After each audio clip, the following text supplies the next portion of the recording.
It was on the first day of the new year that the announcement was made, almost simultaneously from 3 observatories, that the motion of the planet Neptune, the outermost of all the planets that will about the Sun, had become very erratic. Ogilvy had already called attention to a suspected retardation in its velocity in December.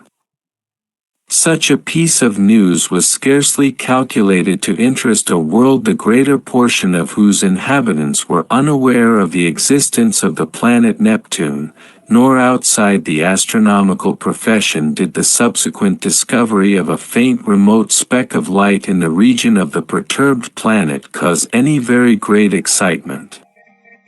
Scientific people, however, found the intelligence remarkable enough, even before it became known that the new body was rapidly growing larger and brighter, that its motion was quite different from the orderly progress of the planets, and that the deflection of Neptune and its satellite was becoming now of an unprecedented kind. Few people without a training in science can realize the huge isolation of the solar system. The Sun with its specks of planets, its dust of planetoids, and its impalpable comets, swims in a vacant immensity that almost defeats the imagination. Beyond the orbit of Neptune there is space, vacant so far as human observation has penetrated, without warmth or light or sound, blank emptiness, for 20 million times a million miles. That is the smallest estimate of the distance to be traversed before the very nearest of the stars is attained. And saving a few comets more unsubstantial than the thinnest flame, no matter had ever to human knowledge crossed this gulf of space, until early in the 20th century this strange wanderer appeared. A vast mass of matter it was, bulky, heavy, rushing without warning out of the black mystery of the sky into the radiance of the sun. By the second day it was clearly visible to any decent instrument, as a speck with a barely sensible diameter, in the constellation Leo near Regulus. In a little while an opera glass could attain it. On the third day of the new year the newspaper readers of 2 hemispheres were made aware for the first time of the real importance of this unusual apparition in the heavens. A planetary collision, one London paper headed the news, and proclaimed Deschaines' opinion that this strange new planet would probably collide with Neptune.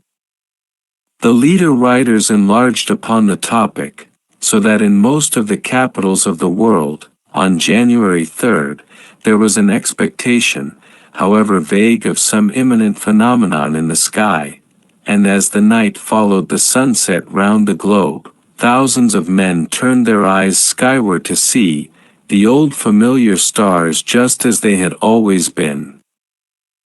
Until it was dawn in London and Pollux setting and the stars overhead grown pale. The winter's dawn it was, a sickly filtering accumulation of daylight, and the light of gas and candles shone yellow in the windows to show where people were astir.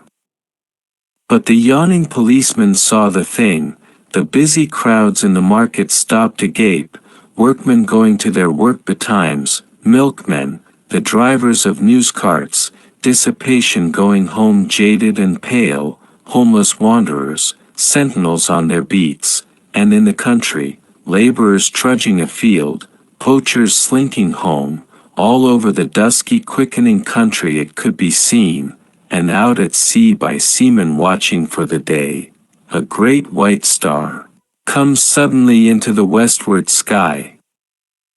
Brighter it was than any star in our skies, brighter than the evening star at its brightest. It still glowed out white and large, no mere twinkling spot of light, but a small round clear shining disk, an hour after the day had come. And where science has not reached, men stared and feared, telling one another of the wars and pestilences that are foreshadowed by these fiery signs in the heavens. Sturdy Boers, dusky Hottentots, Gold Coast Negroes, Frenchmen, Spaniards, Portuguese, stood in the warmth of the sunrise watching the setting of this strange new star. And in 100 observatories there had been suppressed excitement, rising almost to shouting pitch, as the two remote bodies had rushed together, and a hurrying to and fro, to gather photographic apparatus and spectroscope, and this appliance and that, to record this novel astonishing sight, the destruction of a world. For it was a world, a sister planet of our Earth, far greater than our Earth indeed, that had so suddenly flashed into flaming death. Neptune it was, had been struck, fairly and squarely, by the strange planet from outer space, and the heat of the concussion had incontinently turned two solid globes into one vast mass of incandescence.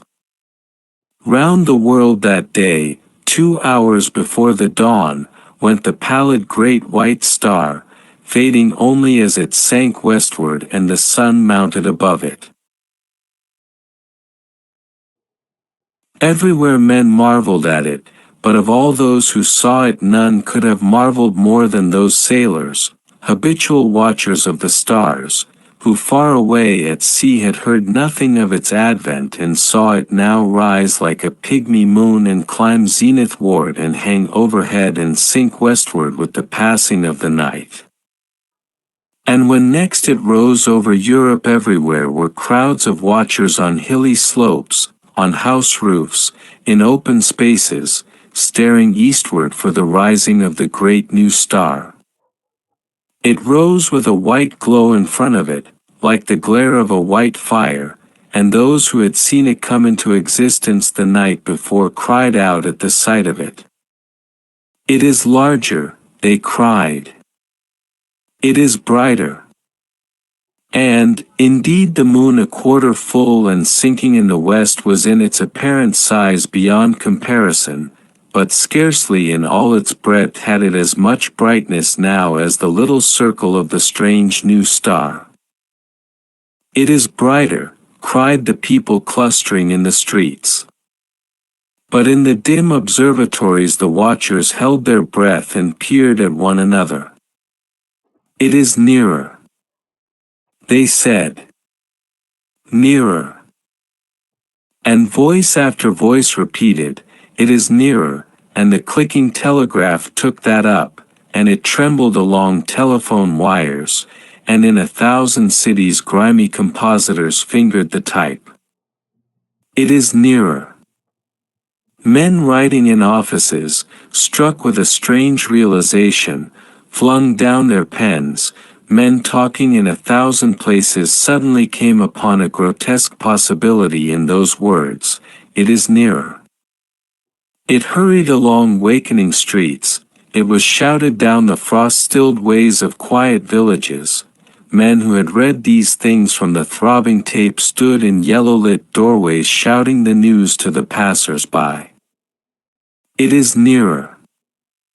Pretty women, flushed and glittering, heard the news told jestingly between the dances, and feigned an intelligent interest they did not feel. Nearer. Indeed. How curious. How very, very clever people must be to find out things like that. Lonely tramps faring through the wintry night murmured those words to comfort themselves, looking skyward. It has need to be nearer, for the night's as cold as charity. Don't see much warmth from it, if it is nearer, all the same. What is a new star to me, cried the weeping woman kneeling beside her dead. The schoolboy, rising early for his examination work, puzzled it out for himself, with the great white star shining broad and bright through the frost flowers of his window. Centrifugal, centripetal. He said, with his chin on his fist. Stop a planet in its flight, rob it of its centrifugal force, what then? Centripetal has it, and down it falls into the sun. And this. Do we come in the way? I wonder. The light of that day went the way of its brethren, and with the later watches of the frosty darkness rose the strange star again. And it was now so bright that the waxing moon seemed but a pale yellow ghost of itself, hanging huge in the sunset. In a South African city a great man had married, and the streets were alight to welcome his return with his bride.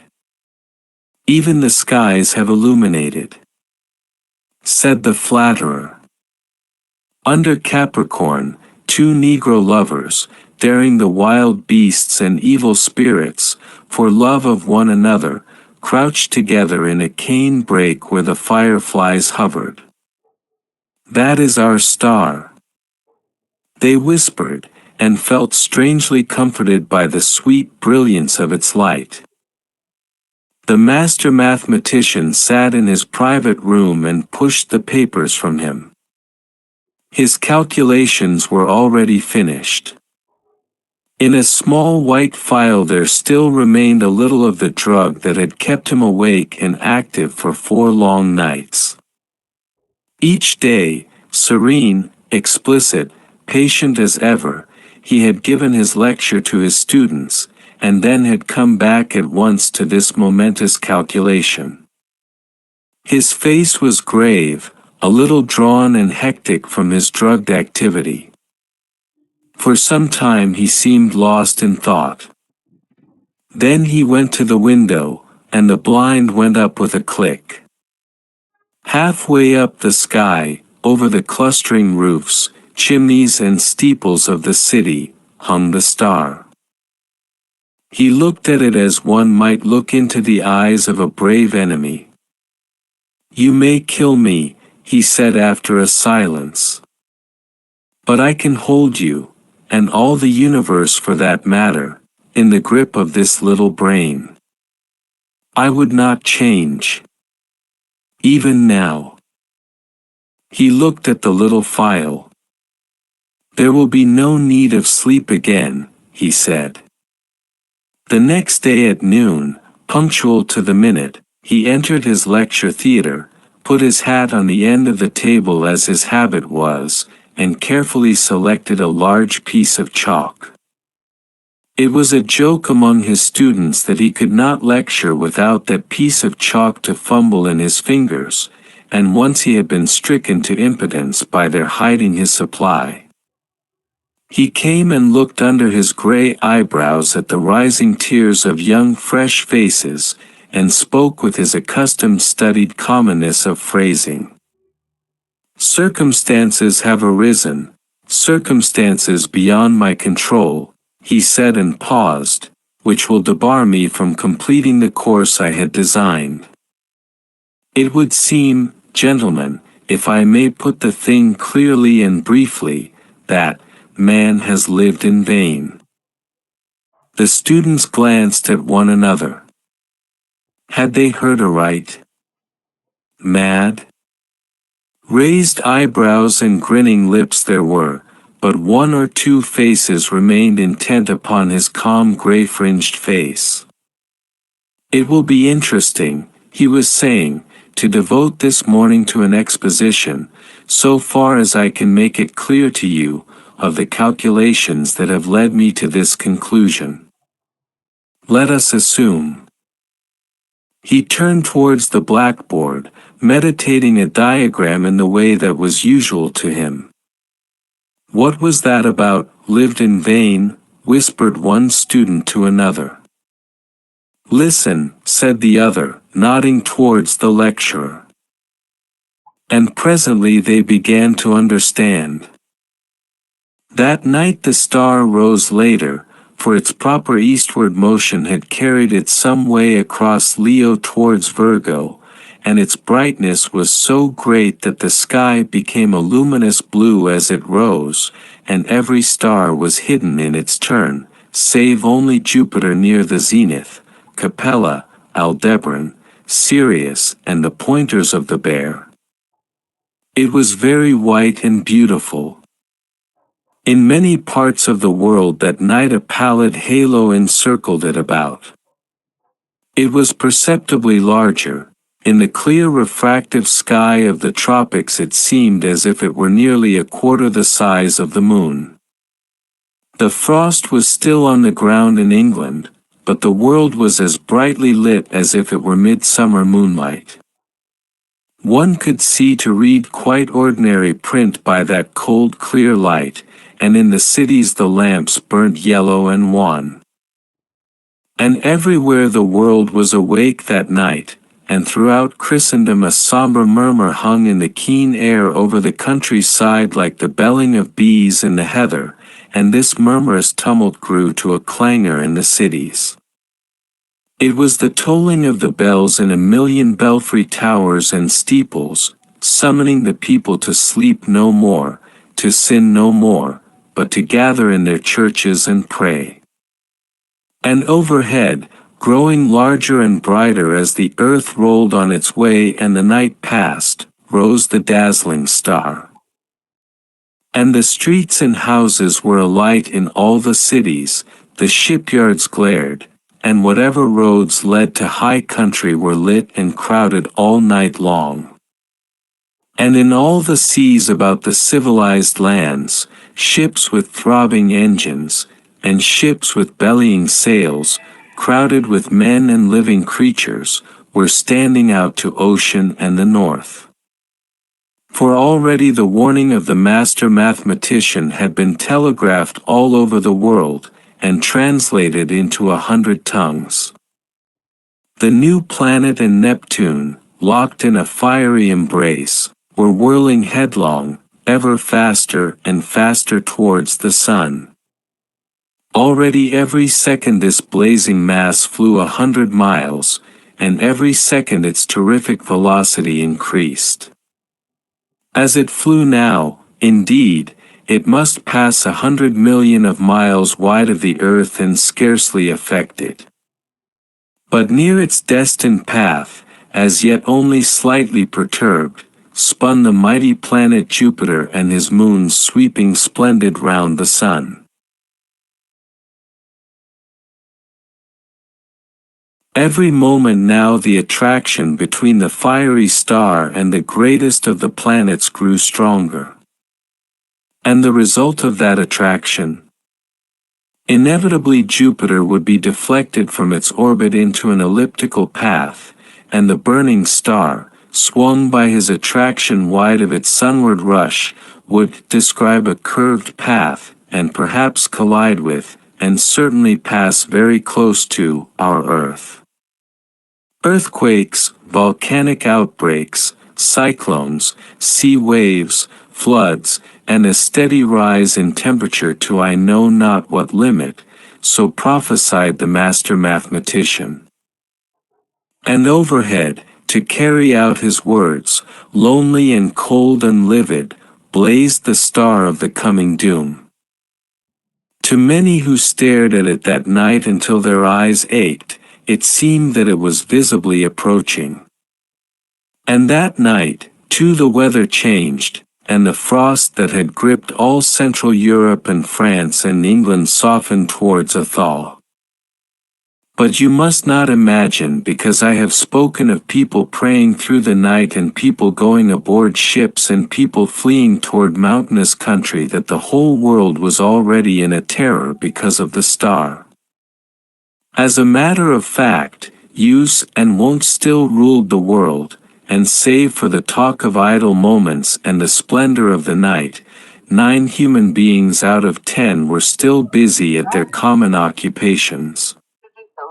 In all the cities the shops, save one here and there, opened and closed at their proper hours, the doctor and the undertaker plied their trades, the workers gathered in the factories, soldiers drilled, scholars studied, lovers sought one another, Thieves phone lurked कर and तो फिर fled, जरा मेरे को बता, मेरे को politicians 15 minute दो, मैं planned their 15 मिनट में फोन schemes. करता हूँ तेरे को, है ना?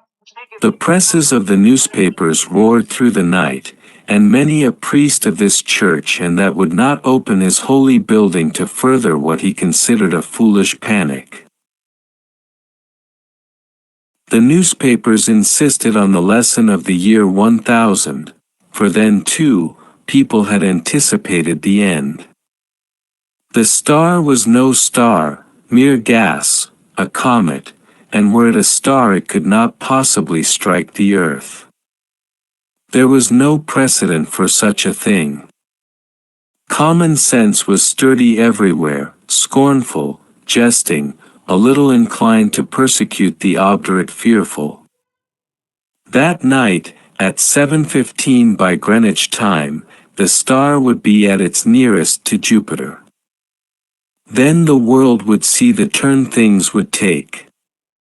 The master mathematician's grim warnings were treated by many as so much mere elaborate self-advertisement. Common sense at last, a little heated by argument, signified its unalterable convictions by going to bed. So too, barbarism and savagery, already tired of the novelty, went about their nightly business, and save for a howling dog here and there, the beast world left the star unheeded. And yet, when at last the watchers in the European states saw the star rise, an hour later it is true, but no larger than it had been the night before, there were still plenty awake to laugh at the master mathematician, to take the danger as if it had passed. But hereafter the laughter ceased. The star grew. It grew with a terrible steadiness hour after hour, a little larger each hour, a little nearer the midnight zenith, and brighter, until it had turned night into a second day.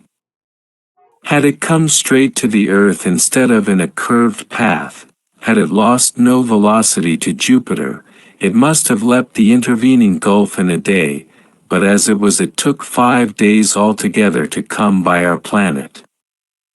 The next night it had become a third the size of the moon before it set to English eyes, and the thaw was assured. It rose over America near the size of the moon, but blinding white to look at, and hot, and a breath of hot wind blew now with its rising and gathering strength, and in Virginia, and Brazil, and down the St. Lawrence Valley, it shone intermittently through a driving reek of thunderclouds, flickering violet lightning, and hail unprecedented. In Manitoba was a thaw and devastating floods. And upon all the mountains of the earth the snow and ice began to melt that night, and all the rivers coming out of high country flowed thick and turbid, and soon, in their upper reaches, with swirling trees and the bodies of beasts and men. They rose steadily, steadily in the ghostly brilliance, and came trickling over their banks at last, behind the fleeing population of their valleys. And along the coast of Argentina and up the South Atlantic the tides were higher than had ever been in the memory of man, and the storms drove the waters in many cases scores of miles inland, drowning whole cities. And so great grew the heat during the night that the rising of the sun was like the coming of a shadow. The earthquakes began and grew until all down America from the Arctic Circle to Cape Horn, hillsides were sliding, fissures were opening, and houses and walls crumbling to destruction. The whole side of Cotopaxi slipped out in one vast convulsion, and a tumult of lava poured out so high and broad and swift and liquid that in one day it reached the sea. So the star, with the wan moon in its wake, marched across the Pacific, trailed the thunderstorms like the hem of a robe, and the growing tidal wave that toiled behind it, frothing and eager, poured over island and swept them clear of men.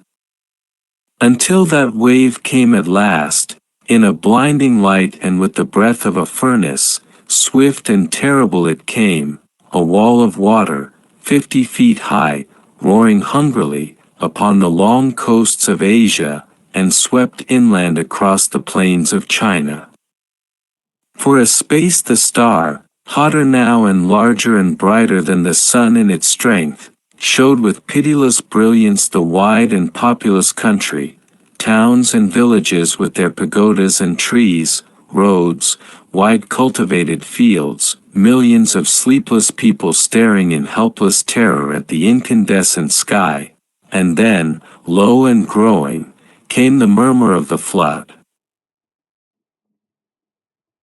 And thus it was with millions of men that night, a flight no whither, with limbs heavy with heat and breath fierce and scant, and the flood like a wall swift and white behind. And then death. China was lit glowing white, but over Japan and Java and all the islands of Eastern Asia the great star was a ball of dull red fire because of the steam and smoke and ashes the volcanoes were spouting forth to salute its coming. Above was the lava, hot gases, and ash, and below the seething floods, and the whole earth swayed and rumbled with the earthquake shocks. Soon the immemorial snows of Tibet and the Himalaya were melting and pouring down by 10 million deepening converging channels upon the plains of Burma and Hindustan. The tangled summits of the Indian jungles were aflame in 1,000 places, and below the hurrying waters around the stems were dark objects that still struggled feebly and reflected the blood-red tongues of fire. And in a rudderless confusion a multitude of men and women fled down the broad riverways to that one last hope of men, the open sea. Larger grew the star, and larger, hotter, and brighter with a terrible swiftness now. The tropical ocean had lost its phosphorescence, and the whirling steam rose in ghostly wreaths from the black waves that plunged incessantly, speckled with storm-tossed ships. And then came a wonder. It seemed to those who in Europe watched for the rising of the star that the world must have ceased its rotation.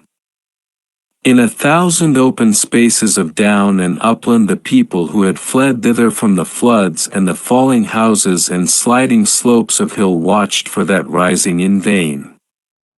Hour followed hour through a terrible suspense, and the star rose not. Once again men set their eyes upon the old constellations they had counted lost to them forever. In England it was hot and clear overhead, though the ground quivered perpetually, but in the tropics, Sirius and Capella and Aldebaran showed through a veil of steam. And when at last the great star rose near 10 hours late, the sun rose close upon it, and in the center of its white heart was a disk of black.